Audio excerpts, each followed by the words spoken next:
Hi friends, मैं हूं सनम। क्या हाल है आप सबका? उम्मीद करती हूं कि आप सब खैरियत से होंगे।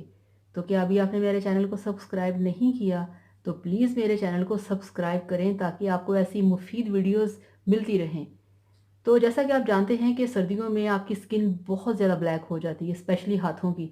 बेशक आप जितना मर्ज़ी घर में पानी से हाथ धोएं, काम करें, मगर एक पतली सी जो लेयर होती है ना हाथों पे, वो आपके हमेशा जमी रहती है। तो जिसके लिए एक बेहतरीन सा स्क्रब मेरे पास है। तो आप ये यूज़ करेंगे तो आपको पता चलेगा कि इसका कितना अच्छा फ़ायदा है और कितना बेहतरीन इसका असर है, जो कि आपकी डेड स्किन को रिमूव करेगा। तो आइए देखते हैं उसके लिए आपको क्या चाहिए। पहले आपको चाहिए उसके लिए पानी, जिससे कि आपने अपनी स्किन को गीला करना है। और दूसरी चीज़ है चीनी। और तीसरी चीज़ है लेमन। ठीक है। तो आपने करना क्या है कि सबसे पहले आपने ऐसे स्पॉन्ज के साथ अपने हाथों को आपने गीला करना है। ठीक है। ऐसे ऐसे आप गीला करेंगे ताकि वो जो हार्ड स्किन है ना, वो थोड़ी सी सॉफ्ट हो जाए। ऐसे गीला कर उसके बाद आपने लेना है लेमन। लेमन को आपने ऐसे शुगर में, जिसको कि हम चीनी कहते हैं, उसमें आपने ऐसे डिप करना है।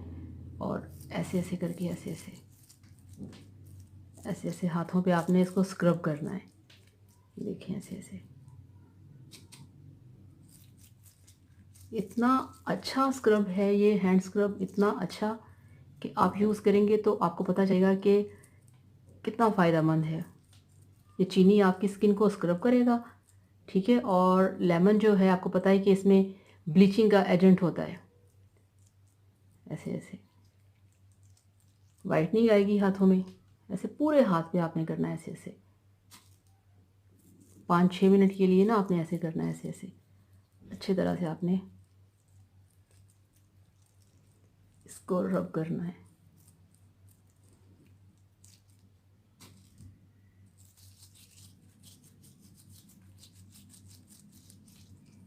ये देखें, ऐसे ऐसे स्क्रब करना है। ठीक है। उसके बाद आपने इसको छोड़ देना है, ज़्यादा नहीं, सिर्फ 2-4 मिनट के लिए। और फिर आपने नीम गर्म पानी से हाथों को वॉश करना है और टॉवल से साफ़ कर लेना है। और फिर आपने देखना है कि कितना अच्छा और कितना साफ़ सुथरा रिज़ल्ट आएगा। तो काइंडली आप इसे वीक में 2 बार यूज़ करें, तो फिर आपको पता चलेगा कि कितना अच्छा रिज़ल्ट है इसका। ठीक है। और अगर आपको मेरी ये वीडियो पसंद आए तो प्लीज़ मेरे चैनल को सब्सक्राइब करें, मेरे चैनल को लाइक करें और कमेंट करें। अब इजाज़त चाहूँगी। बाय। Thank you.